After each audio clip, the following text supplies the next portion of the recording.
Hey guys, what's going on? It's Chris from Altus Audio here today to show you guys a tutorial. So today we're going to talk about using the FabFilter Pro-Q and the Waves Scheps 73 as the EQs for the lead vocals. So right now we have a track called Crossroads by Cynthia Fay. It's kind of like a pop kind of song. And Cynthia was nice enough to give me permission to show you guys and demonstrate how I did the mix for her track. So let's listen to what we have right now.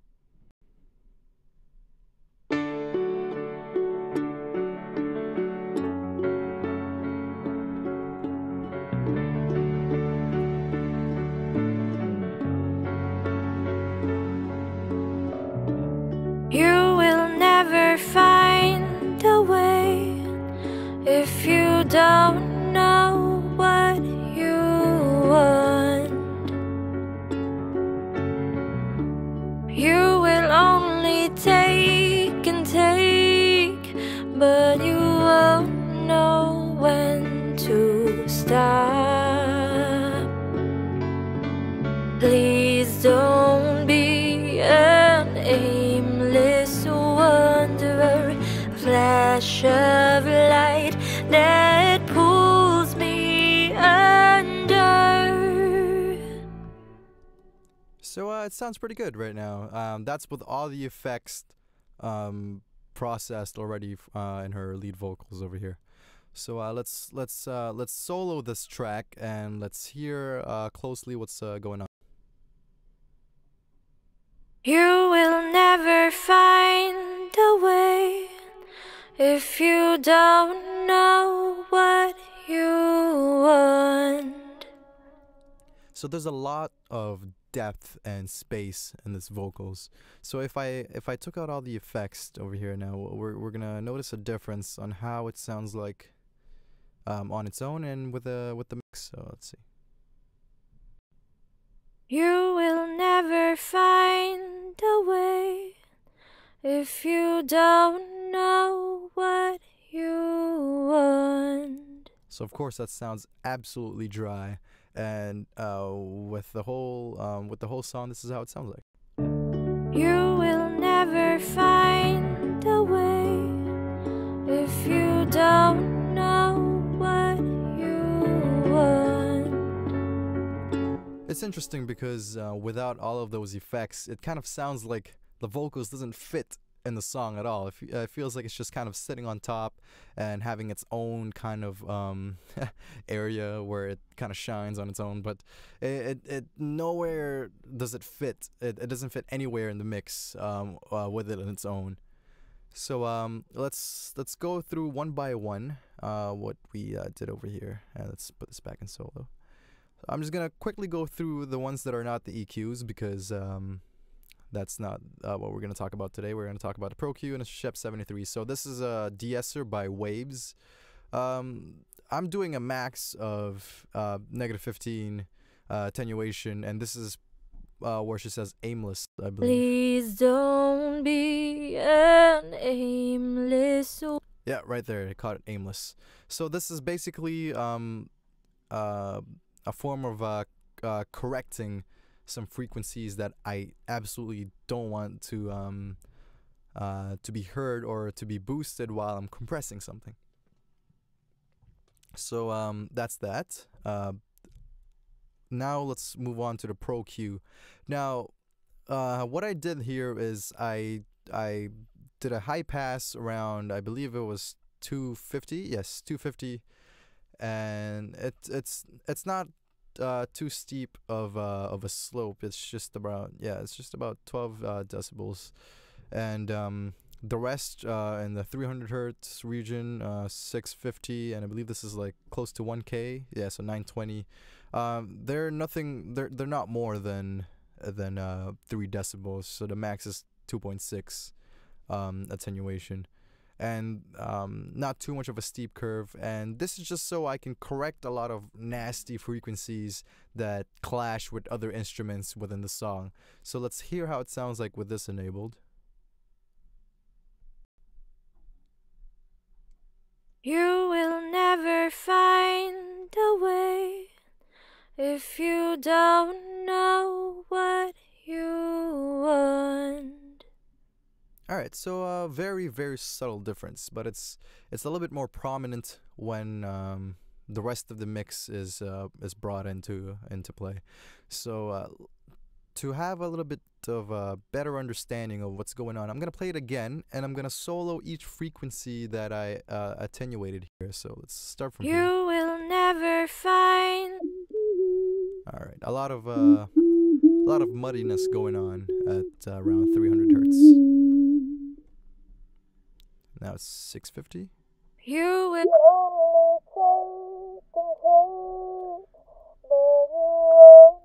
There we go. That's really harsh, especially when she says take and take.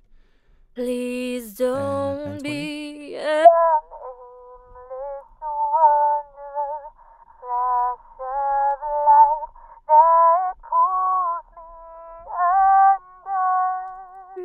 So it kind of sounds like a honky tonk kind of sound around 920 hertz over there for her vocals. So I took those down just so it kind of it's not boosted or anything when I start compressing, because I like to do a lot of corrective EQing before I do any form of compressing at all, just so it doesn't muddy up the vocals even more after that. And also keep in mind when you guys are EQing, it's not very practical to EQ things in solo, only because you're not gonna hear how everything else sounds like. You know, the point of EQing is to kind of make space for the mix and to make space for the instruments in the mix and other things, so it doesn't clash with each other, it doesn't get too crowded into one frequency band or anything like that. So it's nice to have a multiple of things that you're hearing at the same time, or better yet, you know, the whole song at the same time. So let's move on to the FabFilter Pro-DS. So it's another De-Esser. It's not doing too much. I'm only attenuating about -4 decibels here, I believe.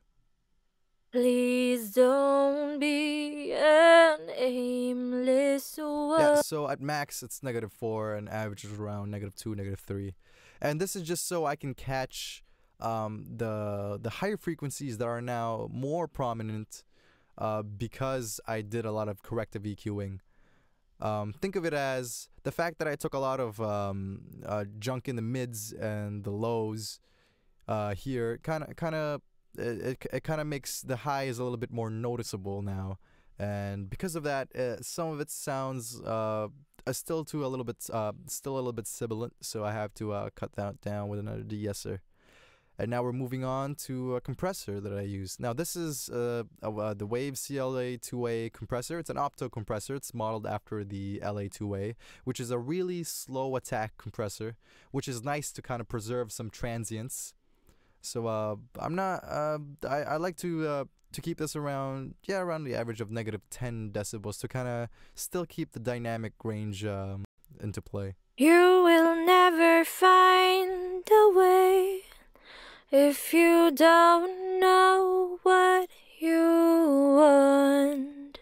So it's not compressing too hard. The only thing that it catches are some transients. I mean, it still preserves the transients. It's think of it as kind of like this graph over here, that the compressor only acts after a certain amount of time that it passes that transient, and then it starts to compress. So it's kind of nice to have that also. It still keeps that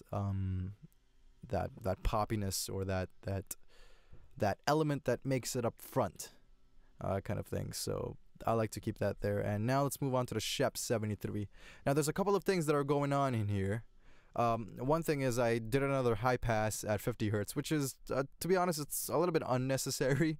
I mean, to be in a safe side, we already high passed around 250 hertz, which should eliminate a lot of the low end already. So if we play this, we can notice what's going Never on. find a way See, absolutely if you like, nothing don't going on know what Almost nothing, at you least. want. And it was recorded pretty well also. So we didn't have too much trouble with that. So just to be on a safe side, I just kept it there anyway. It doesn't hurt. Now here in the lows, I attenuated around 220 hertz. So 200, 300 is where the muddiness kind of happens, and I just attenuate just a little bit more to keep everything under control. For the mids, I have boosted around 1.6 kilohertz at 4 dB. I should probably turn down around 3.6. That's pretty good.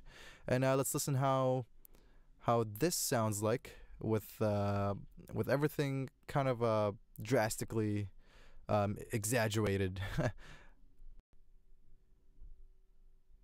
You will never find a way. So it's a really, really nice, kind of sweet and gritty sounding frequency in this part. So I happen to like that. So I kept it around 3.6. So now let's move on to the high frequencies. Now 12 kilohertz is the frequency that kind of gives the vocals a bit more air and classiness and expensiveness. So without this, I'm gonna turn this down all the way right now, maybe around -7.5, and you'll see what I mean when it's not too prominent. You will never find a way if you don't know what you want. So it sounds very dull, right? So if I boosted this around 9 decibels, you guys will definitely hear like what it's doing. Never find a way if you don't know what you want. So it opens up the vocals a little bit more, but obviously if you did it too much, it's gonna sound a little bit too brittle and thin. So I like to keep it intact around 1.5, 1.6 decibels is pretty much good enough. So that's this is how it sounds like. You will only take and take, but you won't know when to stop. So it's good right now. It's more open now, and I also played a bit with the input and the output of the EQ. The input just gives it more saturation, and the output kind of controls that and balances it out to make sure that it's not distorting or anything like that. And just to mention that this particular plugin is modeled after a Neve 1073, and usually a hardware effects processor has some form. It has that analog signature sound, which is adding saturation to the sound, some harmonics, distortion, and all of that sorts that digital plugins don't necessarily do on its own. So the modeling is also done in this plugin, so it's nice to kind of have that to emulate that saturation from the hardware EQ. So I like to keep it around around 7 decibels. So now that's how everything sounds like, and let's listen to it with the reverb and the delay. Actually, let's listen to it without that first, through the whole mix, and see how everything sounds like. You will never find a way if you don't know what you want. You will only take and take, but you won't know when to stop. So as we can tell from that, it's getting there, but it's not there yet. So this is where the reverb and the delay comes into place. So let's check this out, what I did here exactly. So in bus 2 and bus 6. So bus 2 is the reverb by Waves.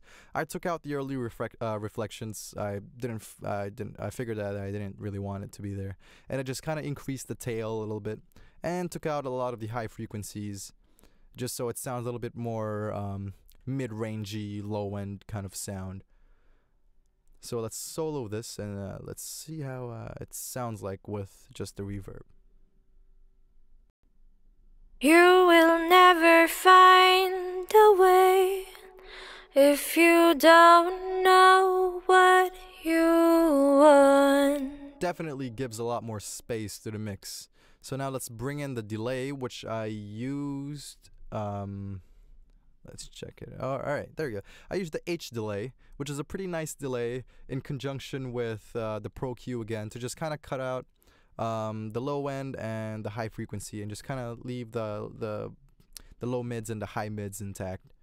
So I don't want to go too much with this, but it's a nice sounding delay, and this is how it sounds like with the vocals. Never find a way if you don't know what you want.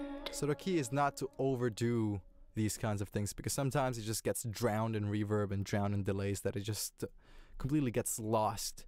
So keeping things subtle is a way to go for this track. So let's listen to let's listen to this track again. I'm gonna turn off all the effects, and I'm gonna turn it on midway and see the progress, see the progress that we did for that.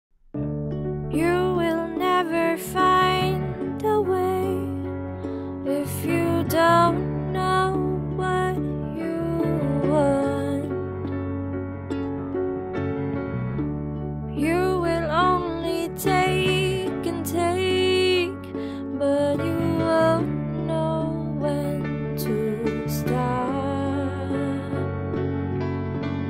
Please don't be an aimless wanderer, flash of light that pulls me under.